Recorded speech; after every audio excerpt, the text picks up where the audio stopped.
I'm Dustin. I play guitar for Ascetic. This is JD. He plays drums.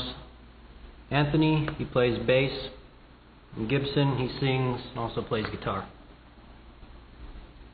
So basically we started, I met him when I was doing clinicals for college. We got to talking one day. He found out I played guitar. So had me come over. We jammed one time. About 2 months later, jammed again finally, and ended up kind of taking off. We met this one guy who we will refer to as he who must not be named. Asshole. What he said. What? That's the shit. Came in, sang for us for a while, and needless to say, didn't last long. That's what she said. Lasted longer than he should have, actually. Met him. He started playing bass for us. And eventually, we met Gibson. And he kind of finished off the lineup, brought another guitar, and actually became a singer that we could all tolerate. And here we are. Yeah, kind of.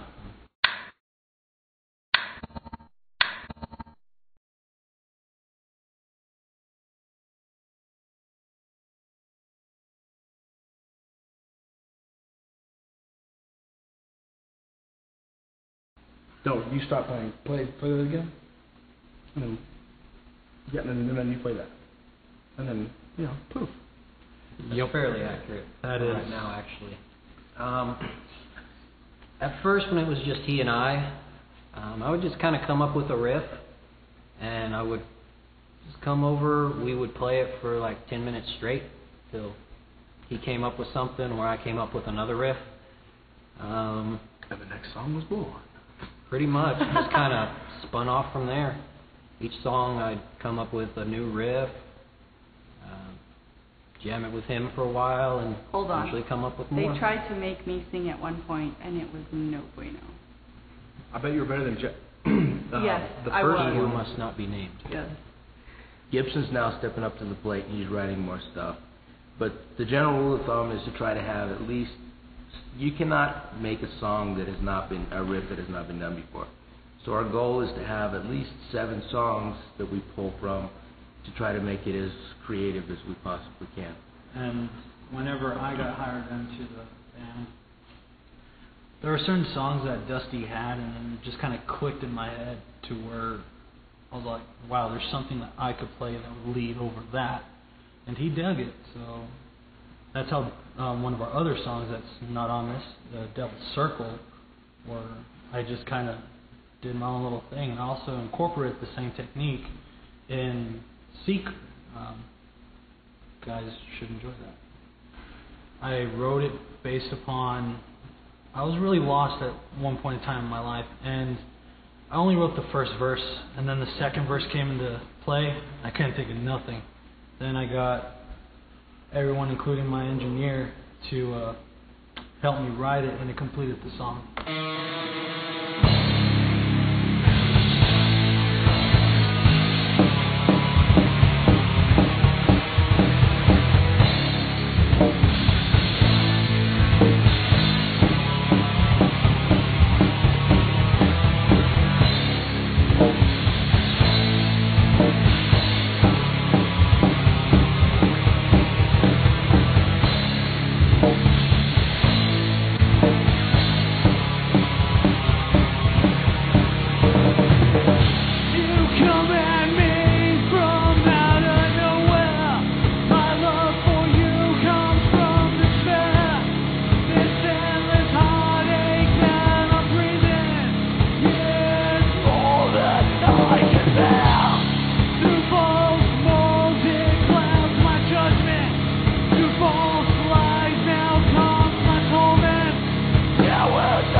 the influences I get from playing wise are bands like Trivium, a little bit of Bullet for My Valentine.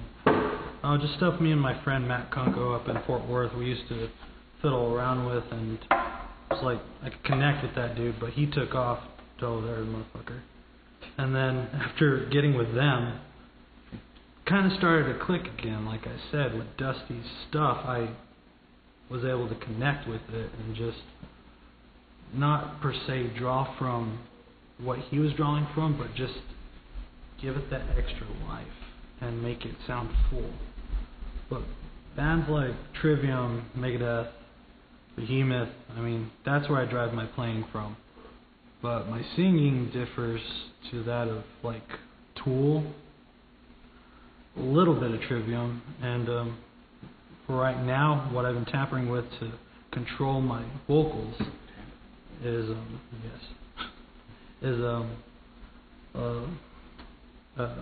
Coal Chamber and Deftones.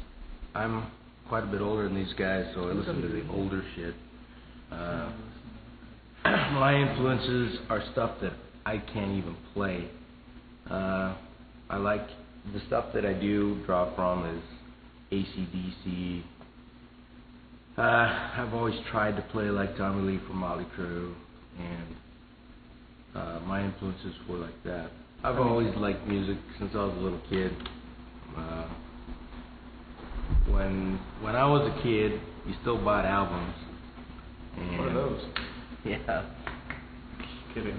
And there was a lot of good stuff hitting the market. It was when I started playing and buying albums, Joan Jett and the Blackhearts had just come out, that's how dated I am. Then Van Halen came out in 1984, and I was amazed by what these people did. That album's been out for almost 30 years, and I still can't play that fucking drum part to Hot for Teacher. And that's just badass. What people do is, with their instruments, it's very emotional, and I like being able to show that kind of emotion rather than crying or all that shit. I prefer crying. We were in the process of finishing up Tarantula, and we started messing around with the solo, and Still doing that too. It evolves frequently. Because I can't remember shit. Dusty said, well, why don't we try to get ready to come in with the Snake, and we'll write that solo out longer. And our songs, except for the Expendable, our songs are pretty long. We kind of started out writing in the doom genre, and those songs would be 6 to 18 minutes long. Or 40. Yeah, so we thought, that's a good idea. Let's just put a long solo in the middle of it, and that's how she came to be. It's a little offbeat, which we try to make all our songs offbeat, but that one really stands out as being something special. Hope you guys enjoy it.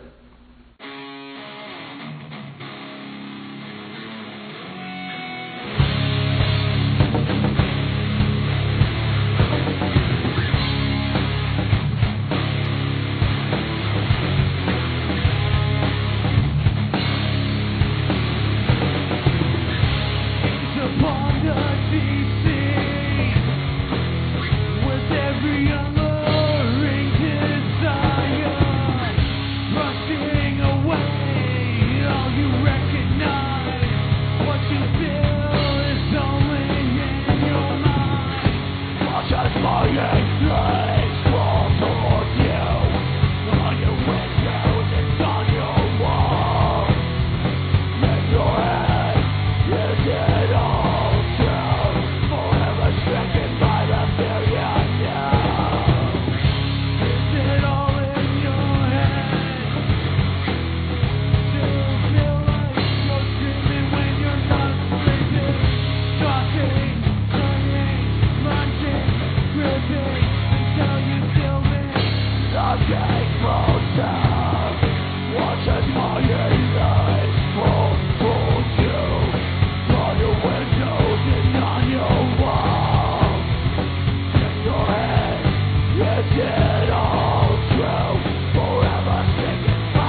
used to be a place in town that we used to go and jam on Saturday nights. Everybody get together on stage. And I got on stage with Gibson a couple times, and again, chemistry. It was, we were doing some... Yeah, exactly. And it was magical. a lot of fun. So I asked him to come over and jam with us in the band, because we were kind of looking for another guitarist and possibly another singer by this time. We were hoping and praying for another singer at that time. Shit. And little did I know that the singer at that time had asked Gibson to come and jam with us, and he told the singer, hell no, there ain't no way we're going to do it. And then I asked him, he said, sure. He shows up at practice, and there's that singer, and he's like, damn. Fuck you. Yes, so goodbye. So after that, a couple months later, there was a bit of a falling out between the band members and the other singer, and in the process of that, Dusty isn't known for saying a lot of words. If you can get 10 words out of him a day, you've done a lot. Most common response is... For this. So when that falling apart happened, Dusty wrote about, I don't know, 300 or 400 sentences describing how he felt about the guy, and also wrote the song Expendable. And after that, we started just practicing, the four of us, and Gibson stepped up to the vocals, and every year he gets better. Every year he's more powerful, and he just sounds better. And he has a beautiful mane. Yes. Yeah. The song is called Expendable. This is probably one of the oldest songs we have. It's one of the first JD and I worked on together. Just kind of decided to rip off a Slayer riff. Very much so. That's the way to sell them. There you go. We ripped off some other musicians, though. That's all I do. It's been done many times before, so. Just kind of came together, just threw a bunch of stuff together. Lyrically, refers to he who must not be named. That too. You know. So hope you enjoy it.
We've got our album 90% recorded. Just got a few bits and pieces to put together, and then it needs to be engineered, and hopefully we'll get that out and start sharing it with the world. Our goal as a band is to play Wacken. Wacken. You're going to say it fucking right. It's German.